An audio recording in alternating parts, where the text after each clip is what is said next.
I actually don't understand how this girl is so cute. She isn't really that cute, you know? She's not that cute with eating, doing things, or enough to want to keep her. I mean, she's not a pet, she's a person. I just honestly don't understand. Hey guys, I'm Viki and I like anime. I've been reading tons of romance manhwas and I wanted to share some of my favorites this week. This list will be updated weekly so entries can move up and down. If it's my first time covering a manhwa, I'll try to avoid spoilers, but after that it's free game. Number 10, Betrayal of Dignity. This has gone down 5 places from my last video because season 2 just ended and there hasn't been any new chapters since March. When Chloe must save her family, she turns to the arrogant Duke, Thesis, for help. But when her sister disappears with a stranger, Chloe faces the biggest gamble yet, marrying the Duke. Will she risk her honor for her family's sake? This will contain spoilers, so check in the description below for the specific time to avoid it. I can't believe this one is still in the top 10 list, but the ones below this one are just not that interesting compared to this manhwa. I was starting to get bored of this manhwa because when Chloe left the Duke, the tension in the story just left. It's just like a void. I love the tension between Chloe and the Duke, and it took so many chapters for what was gonna happen next, like between the two. The cliffhanger has gotten to me because the Duke found Chloe and the tension is back, like what's gonna happen? So I can't wait for a new season. Number 9, Marriage of Convenience. This has gone down 6 places. Bianca de Arno, a notorious countess in Severn, realizes her selfish ways on her deathbed. Begging for a second chance, she wakes up in her 19-year-old self, determined to make amends, starting with her husband, Count Zachary de Arno. I'm on chapter 123. I think they're really dragging out what to do with, I think it's Lucy's husband and the political drama about the poor villages. I swear it's been like 4 chapters or more and nothing's really happening. I'm getting so bored. I hope they solve this soon so the story can go on to something more interesting. Number 8, Keeping My Boss on a Tight Leash. Keeping My Boss on a Tight Leash. This went up 15 places on my list. This is about Nehi, who is an office worker who finds her boss is a shapeshifter, and her boss is really mean, but somehow imprinted on her, so now they have to stay close together because she'll get sick and he'll turn into a puppy if they're too far apart. At first I wasn't sure if I would be into this manhwa or if it would be a dud. I didn't like how the manhwa started. I thought it was going way too fast and the romance connection between the two characters had a weird vibe and I wasn't sure if I could get into it. The other sub-characters were too chill and they all felt like the same person. Everything was just kind of matching together. But with the latest chapter, this is finally on my top 10 list. I think the romance is picking up and that is what is going to keep me going with reading it each week. You guys give it a read. Let me know if you think it'll pick up or just be one that we'll throw away. Number 7, May God Bless Your Demise. This has gone up 2 places since the last video. Angie's tranquil life on Kullian Island shifts when she becomes the companion to Kylik, heir of House Blackwell. Their bond, demons and myths, unfolding mysteries, revealing the island's long-hidden secret. I'm on chapter 46, and I don't know why Angie would go back to Kylik. I think she's way too trusting. You would think she would be like, leave me alone unless you can show me you're worthy, which she kind of is doing, but I'm really confused with the politics again, what's going on, like the connection with House Blackwell, the Empire, and all the politics that's happening. Maybe if someone has read this and understands, maybe you can explain it to me because I'm lost. What I like about it is that Angie and Kylik's tension is back, because that's what I liked about before. And part of me does really want to see where it's going to go. That's why I moved it up 2 places. Number 6, I've Become a True Villainess. This has gone down 4 places. Sierra is reincarnated as a romance novel villain. She must survive after righting her wrongs and getting engaged. The heroine's fiance won't leave her alone. Strange events unfold as she fights to avoid her fate. I'm on season 2, chapter 78. I'm actually getting bored with this romance between Sierra and Duke Burke. I really liked the tension before, but everything is going great for them now, so I just need a little bit more drama. It was nice when they had drama between the two. Now they're like on the same page, it's just not as fun. I do find it funny the Satanist, oh my gosh, it's so weird to say, is pregnant with God's child.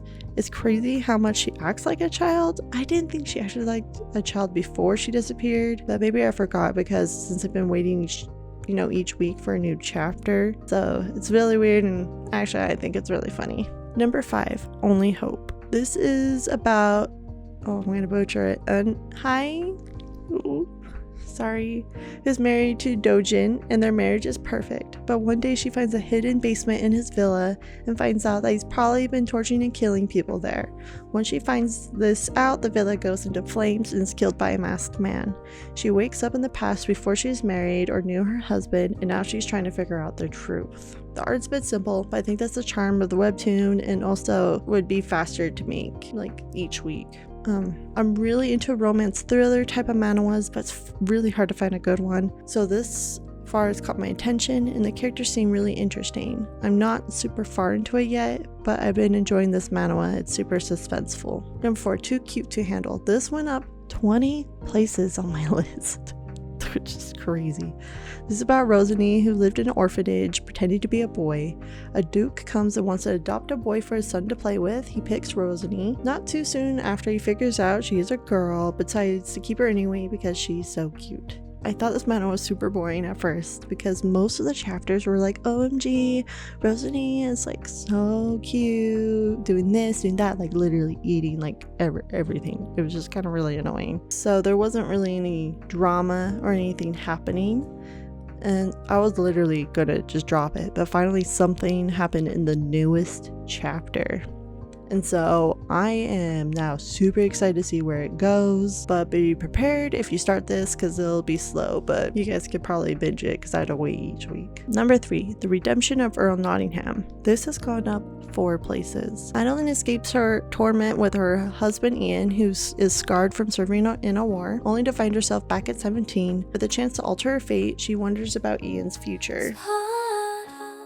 I'm on chapter 25, the ups and downs of this manhwa. I'm not even sure how much my heart can take. At first I was loving the beginning of Madeline's past and learning all about it because it was interesting, had great drama, being with a guy that's mentally scarred from the war, but she's trying her best, and then them slowly falling in love, but people were standing in their way. It was great. I got bored once she got reincarnated and tried to help her house not fall into ruin, and then joined Ian's sister to be a nurse.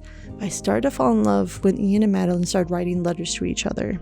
I think it's so cute and a great way to start a love story. It really shows how much they think about each other, and I just can't wait for the next chapter. Number 2, The Duke's Fake Sister. This has gone up 4 places. Grizz was living in a brothel when she was offered to pretend to be a daughter of a duke's family. The daughter went missing as a child and Grizz looks just like her. She joins the duke's family and her new brother showers her gifts and wants her for himself. I'm on chapter 38. I love the crazy tension between her and the duke, like how the duke is always getting her things and always watching her. Am I like into stalkers? Like I like Edward from Twilight. I'm not really sure.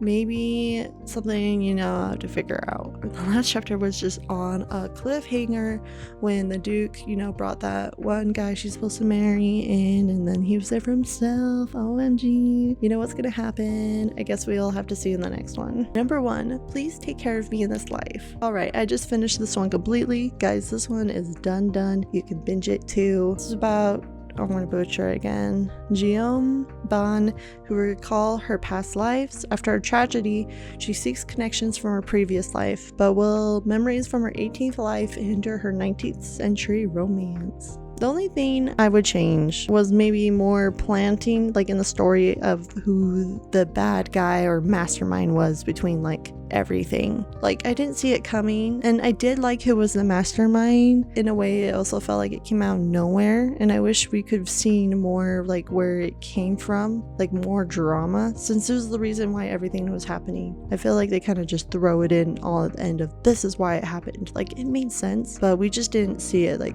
throughout the story. I would recommend this to anyone if you haven't read it. It's so good, and the ending is, in a way, it is satisfying. Like the romance is satisfying. I loved how the romance bloomed. I love how the characters dealt with each problem to the situation. Thank you guys so much for watching. Let me know what you guys are reading. Tell me in the comments below. I'll see you next week. Bye.